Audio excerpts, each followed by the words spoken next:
Mic test, mic check, mic check, mic check. The latest on it, we can speak to Timothy Otieno, who's joining us by phone from Nairobi. Timothy, good to speak to you. What can you tell us about this attack? 6 people have been confirmed dead. For more on that, let's now cross to Timothy Otieno, who is in Nairobi. Timothy, what more do we know? Yeah, Mandera town is a town that is mostly inhabited by Somali refugees who cross from Somalia into Kenya. Timothy, in the past, when Al-Shabaab has committed terror attacks in Kenya, how has it operated? Well, based on the trend of the number of attacks that have taken place in this particular country, in fact, in East Africa, Kenya has suffered the worst from terrorism.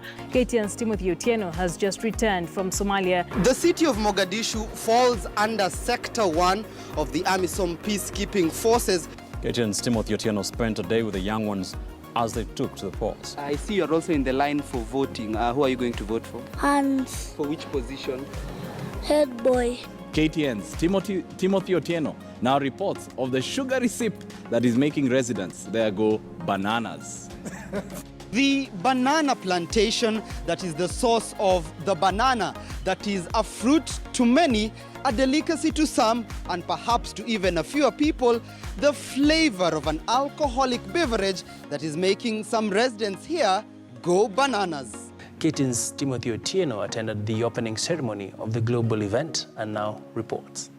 If you're a lover of books, then Sharjah in the United Arab Emirates is the place to be over the next 11 days. KTN's Timothy Otieno was in Kigali and now brings us border lessons from Rwanda. The industry in Rwanda is guided by an ambitious plan known as the Public Transport Policy and Strategy Plan of 2012. Our reporter Timothy Otieno, who is in Arusha, tells us that the Burundi's request to withdraw its members was rejected by the assembly. And members will then have spent 4 hours on the final day here at the assembly discussing matters appertaining to the humanitarian situation in Burundi. The highlight of this island is perhaps this butterfly house that hosts over 500 different species of butterflies, many of them coming from outside countries. It's seemingly all systems go here in London, with the London Metropolitan Police saying 26,000 officers. It's a nation now turning to God with a specialized national prayer service. And of course, the elephant in the room in this particular coronation exercise was whether or not Prince Harry would be able to attend. It's well documented, and as you can see, it's documented on the channel on Kenyan television. And Kenya, this is me, Mr. Berry, speaking on behalf of my friend. Did you enjoy the day? We've had a brilliant, fantastic day here in England in regard to the situation of the king being crowned. From as early as 6:30 in the morning, Kenyans had already begun flocking here at the Nyayo National Stadium to issue their final respects to the longest-serving head of state in this republic.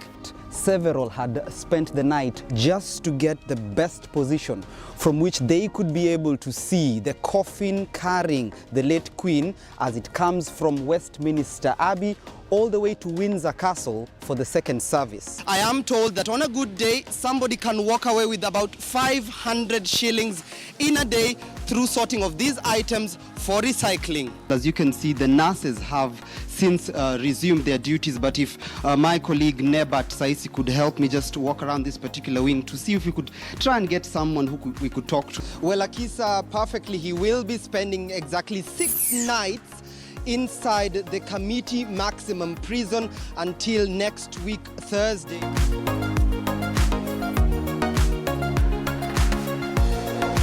We go down alleys through narrow gates. A majority of snakebite cases in Kenya occur in rural areas where access to quality antivenom remains hard. On this day, Musa and the rest of his friends would share the little that Stephen brought with him from the market. Not much, just 2 oranges, which I witnessed as the boys selflessly shared amongst themselves, even though a majority did not even get a piece. A state of despair is what welcomed us at Mama Margaret Wanjiru's 1-bedroom iron sheet house in Riruta, Dagoretti South. She moved here from Kibra and now lives with 5 of her grandchildren and 2 great-grandchildren. Tabu napataga sana kwaja yako ya chakula. Ya chakula naonaga tafu sana.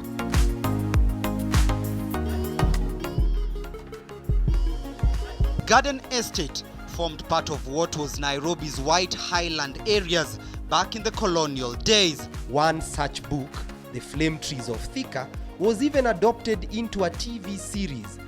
Yes, I remember. Best coffee land in East Africa, didn't it say? But the relocation here did not come without its fair share of challenges. The truth of the matter is, the government demarcated parts of this land for human settlement, despite the fact that it was an active wildlife corridor. If you take a walk through the nearly 10 acres of land covering the estate, you'd not be blamed for thinking you are going through a market of some sorts. Gorofani Estate's main sewerage and drainage systems have long broken down. Journalist of the Year, television category, winner is Timothy Otieno. Timothy Otieno, Journalist of the Year. But I really want to thank employers like the Standard Group and many other media houses who give young people a chance. And as young people, that's all we ask for. Give us a chance and let us navigate our own path.